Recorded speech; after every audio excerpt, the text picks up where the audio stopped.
Hello there, it's Cassie. Welcome back for another video here on my YouTube channel. Today we're going to be making a Christmas card using some of the newer Spellbinders products.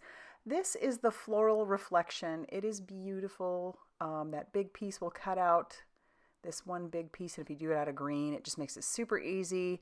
And then I cut out all of my pieces. I did everything twice except this piece there that I'm touching because I wanted to make two, because we're going to layer them up on the Essential Floral Reflection die cut. Now that has all of these dies that you see there, and I'm going to use the biggest one, but that Glimmer Essential Solid Floral Reflection that you see there, that actually coordinates with one of these dies as well. I don't use that today, but I will use that in a future project, and I love that it's a glimmer plate, so it'll be nice and glimmery. All right, so let's go ahead and start assembling all of our pieces. I went ahead just to save a little time, die cut everything out. And I imagine this is not necessarily something that you would use for Christmas, but I mean, just like almost anything, you can make it Christmassy. And I did by the color choices that I made. So I cut out the big piece out of green because that'll take care of all my greenery. And then all of my flowers are red and all of their centers are white. So I'm just putting a little bit of glue down and placing each of those pieces where they belong. Everything matches up really, really nicely. And it's super easy. I just use a pickup stick to put pieces down where I need them to go. And I can obviously use the other end of this pickup stick. It is a pick tool, and I can move things around as I need them to.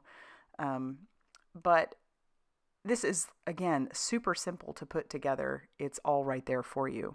And you can probably kind of do a few little mix and matches if you wanted, but imagine how cute this would be with all different colors of flowers. And yes, Miles is going to come in periodically and tell you all hello because he just can't stand it. So like I said, we'll put some of those centers down, and for the most part, everything matches up super simple. Like this one I was like, okay, how does it go exactly? You do have to turn it right, but yeah, I mean, how hard is that? This didn't take a whole lot of time, and I ended up doing two of them. Because like I said, I wanted to put them on that Essential Floral Reflection die cut that I cut out of some craft cardstock. I thought those would really pop on there. But yeah, so some newer things. And there is no sentiment with this die set, as with a lot of the die sets, but we're going to bring in the sealed collection. That is our wax seals. So I'm really excited. That came in the mail the other day, and I could not wait to play with it. So I was like, well, let's just jump in and play with it as I assemble this. And so you'll see me pull that out. If you are at all interested in wax seals, or if you even already have wax seals, there's a whole line of new seals. And I love that Spellbinders has come out with them. I got a chance to play with those a little bit while we were at Creativation this last summer or spring, whenever it was, spring. And I could not wait for them to come out with it because it was super fun. And I have a bunch of the coordinating products that go with it, like some of the dies, like the twigs or the sealed twine. Just there's a whole bunch in the line. It's super fun.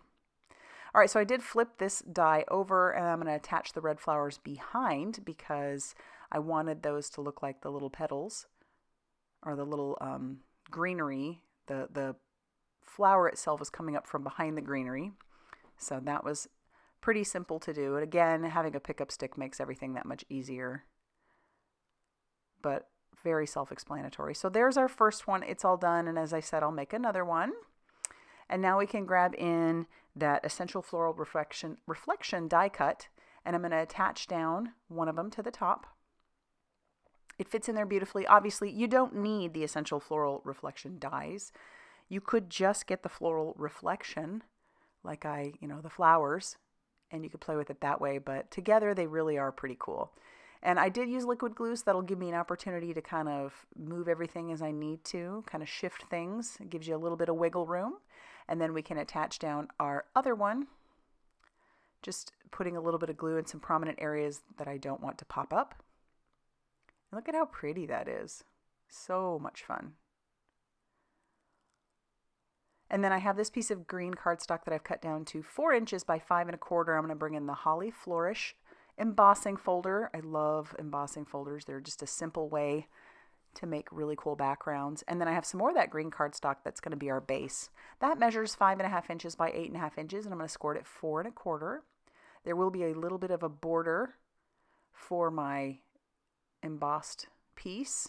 So I'm just going to go ahead and put some liquid glue on the back of that and attach that down to our card base. And then I'll take some more liquid glue and attach down our fun die cut panel. And like I said, there's no sentiment in here, so this is where I'm going to bring in the wax seal kit. This is brand new, but check that out. Isn't that fun? Woo, love it. Those would be fun, all the different colors. So here's how the kit comes. It's super fun. I don't know why, it just seems so official and everything. And it has this mat with it. I've done wax seals before, but I never had one of these mats. So I love that it has this mat. And then everything else you see here in the box. It will come with your little stand, which can hold a tea light candle, your spoon, a wax seal, that one says for you, and then a bunch of wax beads. These ones are gold. And I'm going to put 4 in there. I have found that 4 for me works the best. So I'm going to use 4. And I'm not going to use a tea light candle. I have cats. The idea of a flame going just makes me terrified. So I'm going to use my heat gun. It works just as good. And it melts those beads. All I do is just kind of heat the bottom, heat the top, go back and forth. And it does the job. It melts everything beautifully. And having worked with several different kinds of wax beads before, or wax, yeah, I guess whatever you want to call them, I have found that these Spellbinders ones melt beautifully and then they spread beautifully too. So I've worked with a few others that are fine, but I was pretty impressed with how easily these spread and how easily these melted so evenly. So then I'll put my seal down on top of it, making sure that everything is going the correct way. And then I can just set this down on top. That's why, and I hold it there for just a little bit, not very long, just so that everything is nice and dry. But check it out, isn't that cool? And so now I'm going to make another one and show you that this mat is just useful for a lot of reasons. Kind of keep your work surface clean. And also, if you want to just make a bunch of seals ahead of time, you can melt your beads and you can pour them out on this mat and then pop them up when they're dry and save those for either your envelopes or for your cards or whatever it is you want to do. But I'll show you. They just melt and spread so beautifully. They really, really do. I think I'm going to have to get, there's a bunch of colors. I'm going to have to get a few more. And then I'll put that one down on top and let that sit for a few seconds. I don't know, maybe 30 seconds. Pull that away, let that dry a little bit more. It's good and dry and cooled down. And then I can just pop it off. And there you go. It's all ready for a card or an envelope or whatnot. All right, so that's going to finish off our card for today. I hope you love it as much as I do. If you did, please hit that like button and consider subscribing if you haven't already done so. And as always, I will see you very soon in another video. Bye, everybody.